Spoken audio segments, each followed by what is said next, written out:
तरफ।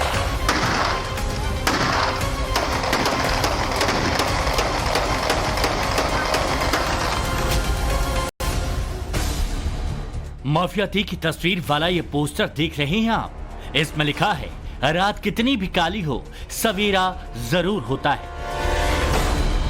यानी अतीक के परिवार के साथ ही उसके गुर्गों को भी उसी काली रात के खत्म होने का इंतजार है, जो 22 फरवरी की उस सुबह से शुरू हुई जब प्रयागराज में उमेश पाल पर दनादन गोलियां बरसाई गईं।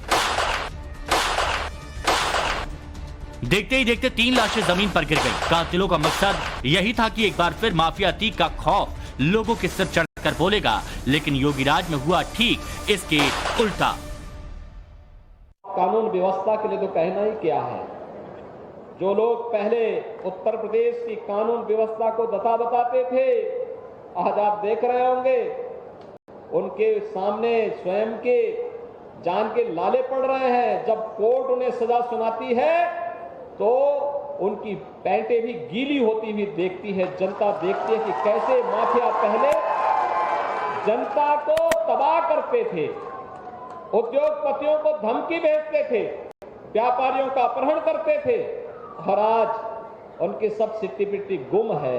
सबके सामने जान के लाले पड़े हुए हैं। कानून का राज होगा। कानून के अलावा किसी को कानून के इतर कार्य करने की इजाजत कतई नहीं दी जाएगी।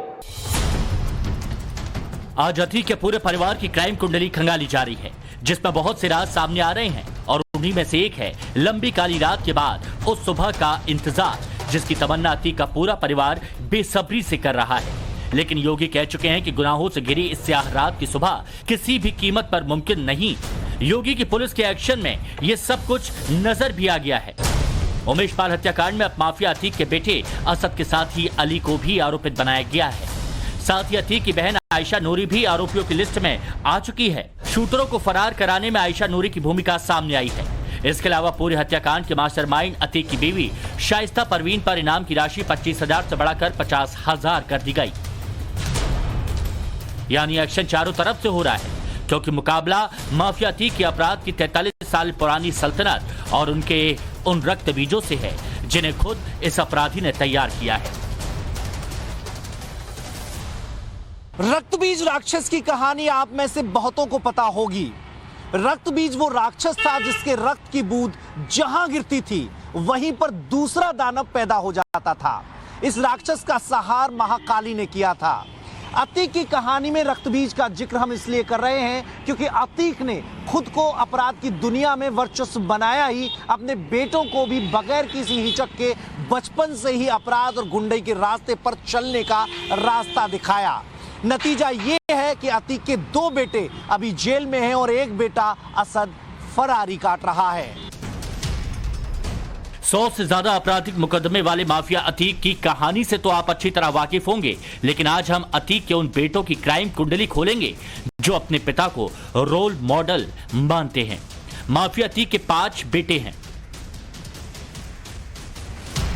सबसे बड़ा बेटा उमर है, जो लखनऊ जेल में बंद है। दूसरा बेटा अली, जो प्रयागराज की नैनी जेल में बंद है। तीसरा बेटा असद है, जिस पर 5 लाख रुपए का इनाम है और फरार है। चौथा बेटा एहजम है, जो प्रयागराज के बाल सुधार गृह में है। और 5वां बेटा अबान है, इसे भी बाल सुधार गृह में रखा गया है। उमेश पाल शूटआउट में असद को खुलेआम फायरिंग करते दुनिया ने देखा। अब आप जो देखेंगे उससे आपको अंदाजा हो जाएगा कि कैसे अतीक के बेटे उसके नक्शे कदम पर चल रहे हैं। अतीक अहमद के सबसे छोटे बेटे की खतरनाक राइफल के साथ फोटो वायरल हो रही है। कहा जा रहा है कि अतीक के सभी बेटों पर पिता की तरह डॉन, बाहुबली, दबंग, इलाके का सबसे बड़ा गुंडा और रसूखदार बनने की खुमारी है। अपराध की जो ट्रेनिंग अतीक ने बचपन से अपने बेटों को दी, अब उसी ट्रेनिंग के सबूत सामने आ रहे हैं। बचपन में ही खौफनाक हथियारों से फायरिंग करने वाले अतीक के ये बेटे अब बड़े होकर ऐसे पोस्टर के जरिए संदेश भी दे रहे हैं कि उनके पिता की बसाई जराइम की दुनिया फिर से आबाद होगी। मेरे कद के बराबर किसी का कद नहीं होगा। याद रखना है जमाने वालों, सदियों तक कोई अतीक अहमद नहीं होगा। जिस रौब के साथ इस काफिले पर अपनी मूंछ पर अतीक अहमद ताव दिया करता था, वो रौब, वो रुआब जेल की 4 दीवारी में घुटने टेक चुका है। खत्म होती दबंगई को जिंदा रखने के लिए, प्रयागराज में अपनी हुकूमत को बनाए रखने के लिए अतीक ने जराइम की दुनिया में अपने लाडले उमर अतीक को उतार दिया, जिसकी ट्रेनिंग खुद अतीक अहमद ने दी। बड़ी बड़ी बंदूकों और दबंगई में पले बड़े उमर खुद को बंदूकों का बड़ा शौकीन समझता है और वो निकल पड़ा दहशत के उस साम्राज्य को संभालने जिसकी नींव उसके पिता अतीक अहमद ने खून से भरकर तैयार की थी। साल 2000 से झूंसी, इलाहाबाद पुराना नाम।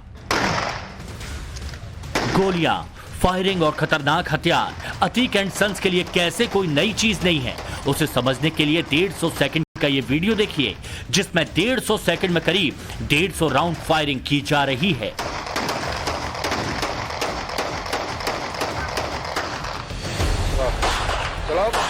पूत के पांव पलने में ही दिख जाते हैं और ये वीडियो भी इसी कहावत पर मोहर लगा रहा है।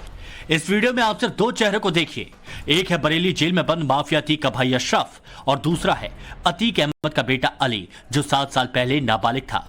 वीडियो साल 2016 का उस वक्त का है जब अतीक के साले की शादी हुई थी। देखिए उसमें कैसे अशरफ पहले अतीक के दूसरे बेटे अली को बुलाता है और फिर अली 9mm की पिस्टल से ताबड़तोड़ फायरिंग करता है। वीडियो में देखा जा सकता है कि अतीक का बेटा अली अहमद पूरे विश्वास के साथ हंसता हुआ फायरिंग करता है। एक झटके में कई राउंड फायरिंग करने के बाद पीठ थपथपाकर उसे शाबाशी भी दी जाती है। इसके बाद अशरफ भी कई राउंड फायरिंग करता है और अपनी पिस्टल को सामने लगी टेबल पर रख देता है। अतीक का दूसरे नंबर का बेटा है। कहते हैं कि अतीक को अली पर बहुत ज़्यादा भरोसा था।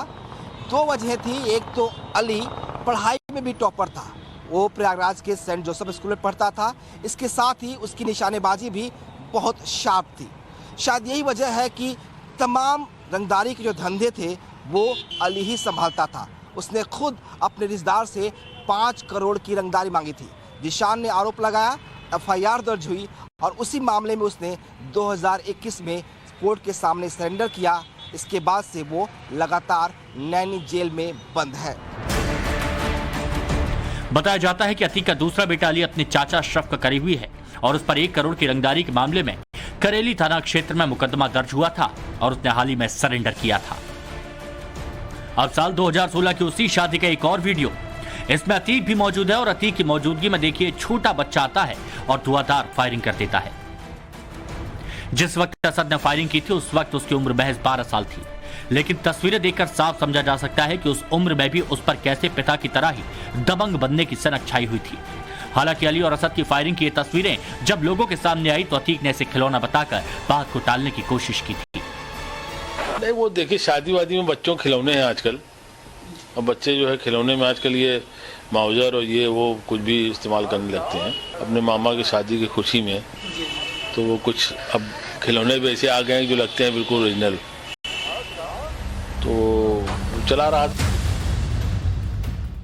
अतीक ने जैसे खिलौना बताया उसी खिलौने से कैसे असद ने उमेश पाल शूटआउट को अंजाम दिया, अब ये जग जाहिर है।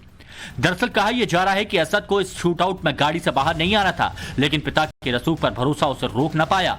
उसे लगा कि उसका कोई कुछ नहीं बिगाड़ पाएगा। दूसरा मकसद यह भी था कि अतीक अपने उत्तराधिकारी के तौर पर असद को लॉन्च करना चाहता था। इसलिए भी असद ने जब फायरिंग की तो मुंह को नकाब से नहीं ढका, वो बेखौफ होकर सड़कों पर दौड़ा और शूटआउट को अंजाम देकर यह संदेश देने की कोशिश की कि जो भी अतीक के खिलाफ जाएगा उसका यही अंजाम होगा। उमेश पाल शूटआउट केस में पुलिस को अतीक अहमद के तीसरे बेटे असद की सरगर्मी से तलाश है। असद ने जिस तरीके से इस पूरे शूटआउट को लीड किया उससे दुनिया हैरान रह गई। एक शार्प शूटर की तरह वह उमेश पाल पर ताबड़तोड़ पिस्टल से गोलियां दाग रहा था।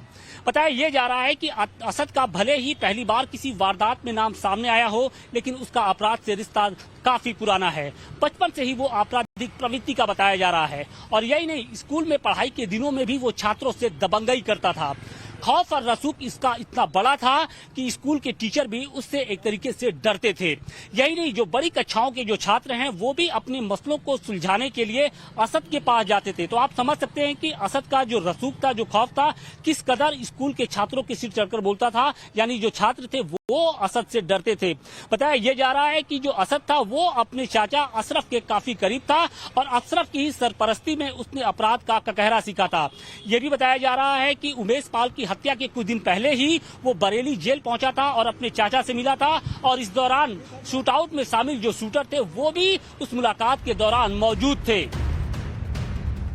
अतीक के 5 बेटों में से असद को सबसे ज्यादा गुस्सैल बताया जाता है। असद पर स्कूल के दिनों से ही बदमाशी का भूत सवार था।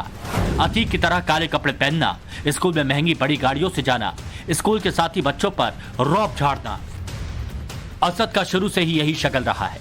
फिलहाल उमेश पाल हत्याकांड के बाद से असद फरार है। वो पुलिस से बचने के लिए मारा मारा फिर रहा है। उस पर 5 लाख का इनाम है। अतीक के बेटे असद की सबसे लास्ट लोकेशन आगरा बताई जा रही है। इसी बीच एक वीडियो आया जो साल 2022 का है, जिसमें असद और गुड्डू मुस्लिम साफ नजर आ रहे हैं। वीडियो 2022 विधानसभा चुनाव में मरियाडीह गांव में जनसंपर्क के दौरान का बताया जा रहा है।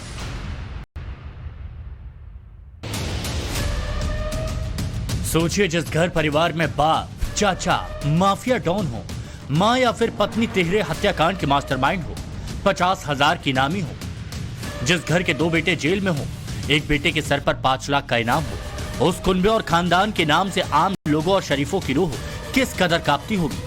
अतीक के बेटों की यही कोशिश थी कि ये खौफ हमेशा बना रहे।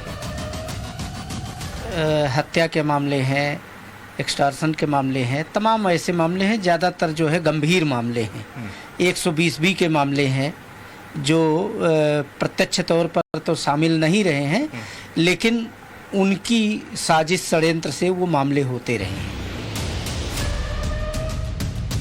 अपराध के नजरिए से देखा जाए तो अतीक के 5 बेटों में से कोई किसी से कम नहीं। अतीक का सबसे बड़ा बेटा है उमर, जिस पर अतीक की तरह ही उम्र कैद की तलवार लटक रही है। अतीक जब से जेल में बंद था तब से उमर ही अतीक की जरायम की दुनिया का सारा काम धाम देख रहा था। अतीक जेल से प्लानिंग करता था तो उमर उसे अंजाम तक पहुंचाता, मगर पिछले साल उमर ने CBI के सामने सरेंडर कर दिया। 2 लाख के इनामी मोहम्मद उमर पर रंगदारी का आरोप है। उमर अभी लखनऊ जेल में बंद है। उमर पर 4 साल पहले मोहित जायसवाल नाम के व्यापारी का अपहरण कर उसकी पिटाई करने का मामला चल रहा है। साल था 2018 और जगह थी लखनऊ। लखनऊ में हल्ला हो गया, अपराध की दुनिया में चर्चा होने लगी।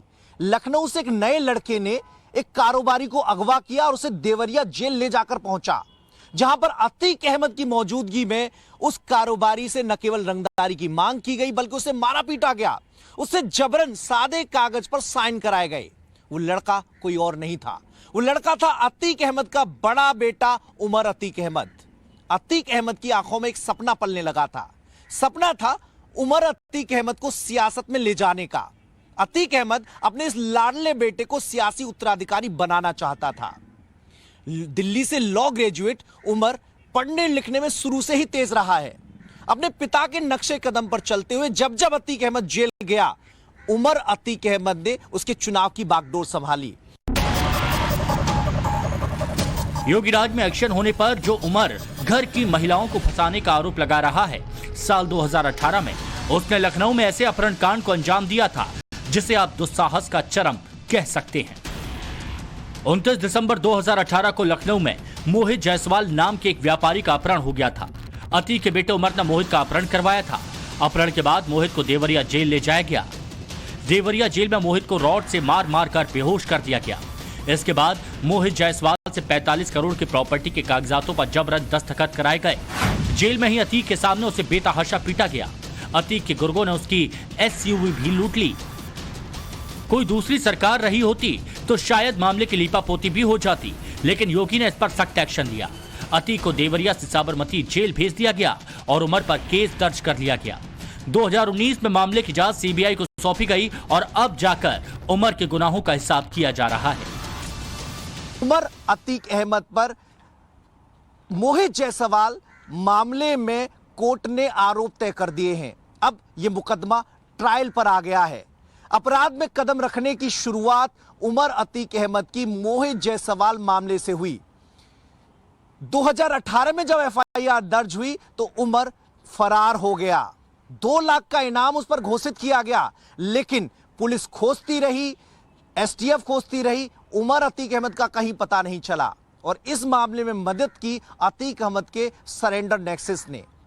उमर अतीक ने जब चाहा, जैसे चाहा वैसे प्लान बनाया और अपनी मर्जी से साल 2022 में अगस्त महीने में सीबीआई कोर्ट में सरेंडर किया और तब से उमर अतीक लखनऊ जिला जेल में बंद है। अब नंबर आता है अतीक के चौथे बेटे का, नाम है एहजम। अतीक का सबसे लाडला बेटा एहजम, जिसे शांत स्वभाव का बताया जाता है, वो बस दिमाग चलाता है। वो अपराध में नई टेक्नोलॉजी का इस्तेमाल करने में माहिर है। पता चला है कि प्रयागराज के बाल सुधार गृह में बंद एहजम उमेश पाल की हत्या की साजिश के बारे में सब कुछ जानता था। अतीक के चौथे बेटे का नाम एहजम है, सबसे छोटा एहबान है।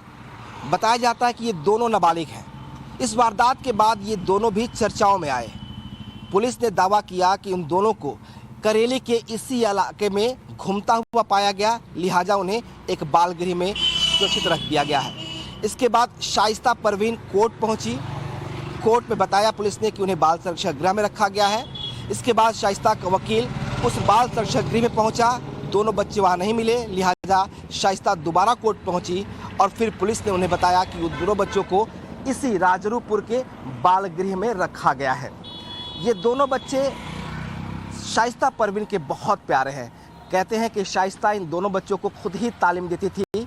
जो सबसे छोटा बच्चा एहबान है वो 9वीं में पढ़ता है, जबकि जो बड़ा वाला उससे जो बड़ा है। पुलिस के सूत्रों से पता चला कि अतीक के चौथे नंबर का नाबालिग बेटा एहजम भी उमेश पाल मर्डर की प्लानिंग का हिस्सा बनना चाहता था। खबरों के मुताबिक 16 साल के एहजम ने भी उमेश के घर की रेकी की थी। एहजम को हथियार चलाने का बड़ा शौक है। वो अपराध में नई टेक्नोलॉजी का इस्तेमाल करने में माहिर है। एहजम को अतीक गैंग के लोगों की बखूबी पहचान है। कौन क्या कर सकता है, एहजम को पता था। बताते हैं कि आईफोन के फेस टाइम फीचर से बात करने का आइडिया भी एहजम का था। हालांकि इस संदर्भ में पुलिस का कोई आधिकारिक बयान सामने नहीं आया। एहजम की उम्र अभी 16 साल है, लेकिन अतीक को देखें तो महज 17 साल की उम्र में उस पर कत्ल का पहला केस दर्ज हुआ था। 18 से 20 साल की उम्र में तो उसने IS-227 नाम का अपना गैंग खड़ा कर दिया था।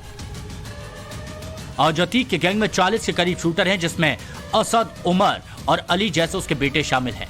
अतीक जेल में है, उस पर कार्रवाई लगातार जारी है, जिससे उसकी सल्तनत हिली हुई है। लिहाजा उसके गुर्गे अब अस्तित्व बचाने की लड़ाई लड़ रहे हैं। प्रयागराज में माफिया अतीक के गुर्गे असाद कालिया का खौफ अब भी बरकरार है। असाद कालिया का खौफ की वजह से लोग अपना घर छोड़ने पर मजबूर हैं। असाद कालिया के आतंक से त्रस्त साबिर हुसैन ने अपना घर छोड़ दिया, क्योंकि साबिर डबल मर्डर के एक मामले में अहम गवाह है। ये मामला है 2020 का। हम अपने भाई के मुकदमे में पैरवी कर रहे थे। ठीक है। ये लोग लगातार हमको जो है बराबर रोक के दबाव मेरे ऊपर डालते रहते थे। अक्सर जो है अब्बा से बात करना, अली बोलता था। यही असद कालिया है, असाद कालिया यही है। ये अतीक अहमद का मेन सबसे खास आदमी है, जो पैसा भी और उनके यहाँ से टर्नओवर करना, ले जाना लाना, सारा काम उसका ही। और उसका मेन असाद का ये आदमी जो है नामी, ये जो है ये दोनों साथ में रहते। आज ये नामी जो है खुलेआम टहल रहा है, इसके ऊपर कोई भी मुकदमा नहीं लग रहा है, ना तो कोई इसके खिलाफ आवाज उठा रहा है। असाद तो 25 हजार का इनामी है ही है, लेकिन ये खुलेआम टहल रहा है, इसके साथ कोई कार्रवाई नहीं हो रही।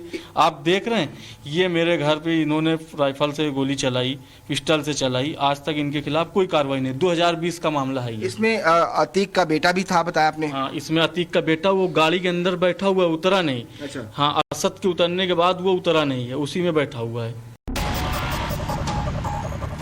अच्छी बात यह है कि जिस अतीक के डर से पहले जहां लोग अपनी जुबान बंद रखते थे, अब योगीराज में वो उसकी गुंडई के खिलाफ खुलकर सामने आ रहे हैं। लोगों को उम्मीद है कि जिस तरह अतीक पर एक्शन लिया जा रहा है, उससे उसके बेटों को बड़ा सबक जरूर मिलेगा और योगीराज में वो जरायम की दुनिया को तौबा कहने में ही अपनी भलाई समझेंगे। ब्यूरो रिपोर्ट, टाइम्स नाउ, नव भारत।